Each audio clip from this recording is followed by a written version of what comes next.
Hermanos, el mensaje del día de hoy lo he titulado Cambiemos miedo por fe. Cambiemos miedo por fe. Y en primer lugar quisiera enviar un saludo a todos mis hermanos y a todas las personas que nos escuchan a través de este medio de comunicación. Medio que nos permite llegar quizás a ciudades, a comunas, rincones que no podíamos llegar antes. Yungay, San Carlos, Chillán, Los Ángeles. Hay hermanos que nos escuchan de diferentes comunas y ciudades hoy en día, ya que no se permite ahora el juntarnos como iglesia, como congregación, por todo lo que está pasando, pero sí esta tecnología nos permite hacer eso. Así que quiero enviarle un saludo fraterno desde aquí, yo estoy desde mi casa, el lugar de cuarentena preventiva de mía y de mi familia en estos días de crisis mundial. Estoy desde mi casa, espero que ustedes también estén desde su hogar, que es el lugar donde debemos estar ahora, por todo esto que está pasando. Quiero recordarles también de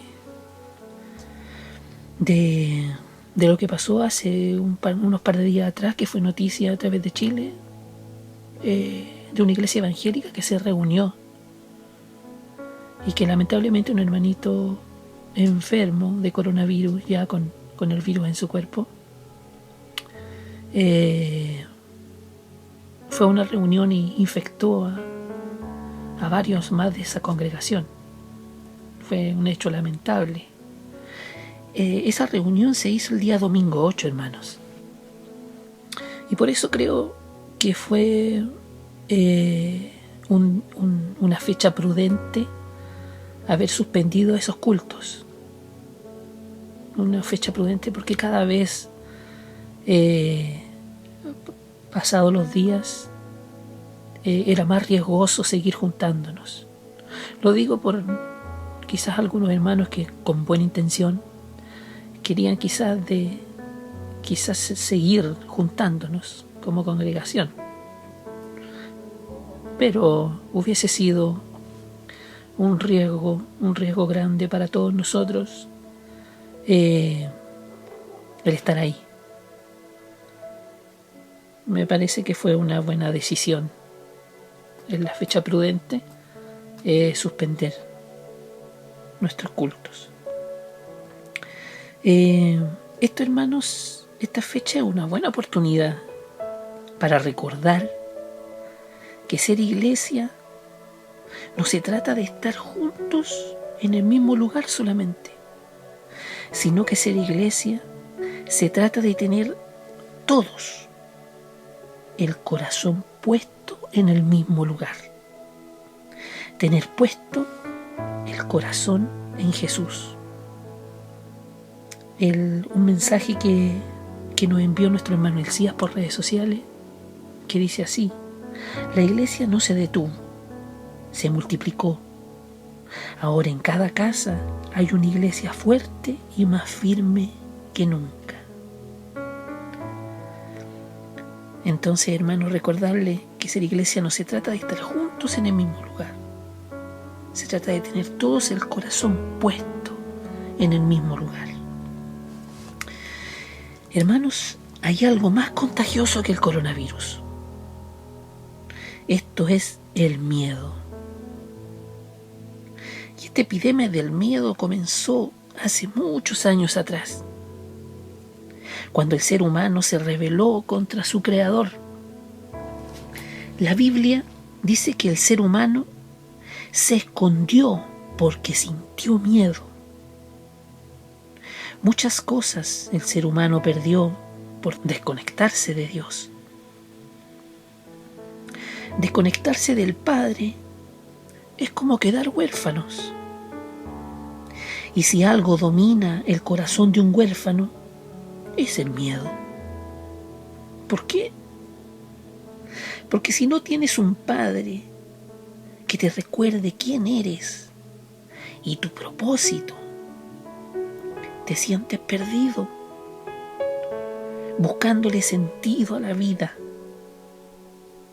Si no tienes un padre que te dé seguridad, solo te tienes a ti mismo para sobrevivir. Y eso da miedo. Un huérfano vive en la ilusión del control. ¿Y por qué digo ilusión? Porque no hay mayor engaño que pensar que lo tienes todo controlado. Pero nos creemos esa mentira y nos aferramos a ella y decimos: tengo mi mundo bajo control. Hasta que de repente llega un virus hipercontagioso a nuestro mundo. Y el espejismo del supuesto control se desmorona frente a nosotros, evidenciando que muchos se siguen sintiendo huérfanos. Los hijos de Dios tenemos un Padre todopoderoso. El miedo no puede tomar control de tu voluntad, que te hace pensar que vives en peligro y que debes solucionarlo. Tú mismo debes solucionarlo. Tú mismo debes tener un control sobre todo lo que pasa. Qué equivocados estamos, ¿no? Y por eso en estas situaciones vemos gente que necesita tener ese control. Vemos gente desesperada en el supermercado, comprando con carros llenos, desesperados, buscando protección.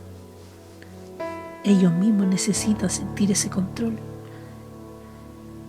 Vemos gente que ha puesto seguridad a sus casas y busca sentirse seguros. Piensan que deben solucionarlo todos ellos. Y con esto no estoy diciendo que no tenemos que tomar las medidas, ni debemos comprar alimentos, ni debemos tener algunas cosas en el refrigerador. Les voy a invitar a leer Marcos 4:35, en traducción del lenguaje actual. Se llama La Gran Tormenta. Ponga atención, hermano. Ese mismo día, cuando llegó la noche, Jesús les dijo a sus discípulos: vamos al otro lado del lago. Entonces dejaron a la gente y atravesaron el lago en una barca. Algunos fueron también en otras barcas. De pronto se desató una tormenta. El viento soplaba tan fuerte que las olas se metían en la barca y ésta empezó a llenarse de agua. Entretanto, Jesús se había quedado dormido en la parte de atrás de la barca, recostado sobre una almohada. Los discípulos despertaron y le gritaron: Maestro, ¿no te importa que nos estemos hundiendo? Jesús se levantó y ordenó al viento y al mar que se calmaran. Enseguida el viento se calmó y todo quedó completamente tranquilo. Entonces Jesús dijo a sus discípulos: ¿por qué estaban tan asustados? ¿Todavía no confían en mí? Pero ellos estaban muy asombrados y se decían unos a otros: ¿quién es este hombre que hasta el viento y el mar lo obedecen? Quiero quedarme con el versículo 40, que dice: entonces Jesús le dijo a sus discípulos: ¿por qué estaban tan asustados? ¿Todavía no confían en mí? Qué tremendo pasaje. Porque aunque la escena es distinta, se parece mucho a lo que hoy vivimos como humanidad. Y ojo con esto, hermanos. Ojo con esto. Porque muchos cristianos piensan que si Jesús va contigo en la barca, esto va a ser un crucero de vacaciones.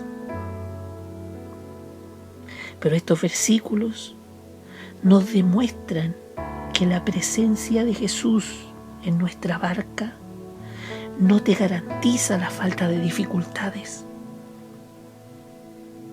No es la falta de tormentas las que nos distinguen como discípulos. La primera reacción de los discípulos fue de mucho miedo. ¿Es que no te importa que nos muramos? Y Jesús le dice, ¿y de qué tienes miedo? El miedo desfigura a Dios en nuestras mentes y te hace pensar en algo que no es, como que Dios fuese limitado. Y lo limitamos en nuestra vida, especialmente en nuestras dificultades. Te hace pensar que Él no es bueno o que te ha abandonado. Dios sigue siendo bueno. A pesar que nos ocurran cosas malas, Él no te prometió que no ibas a tener tormentas. Él prometió su presencia en medio de esas tormentas. Nunca nos deja solos. El miedo nos hace olvidar las bondades de Dios. ¿Cómo nos ha cuidado hasta ahora? ¿Alimentado hasta ahora? ¿Cómo nos mantiene vivos hasta ahora? Cambiemos miedo por fe. En estos meses es importante, hermanos. Cambiemos miedo por fe. ¿Por qué tienes miedo? ¿Acaso no tienes fe?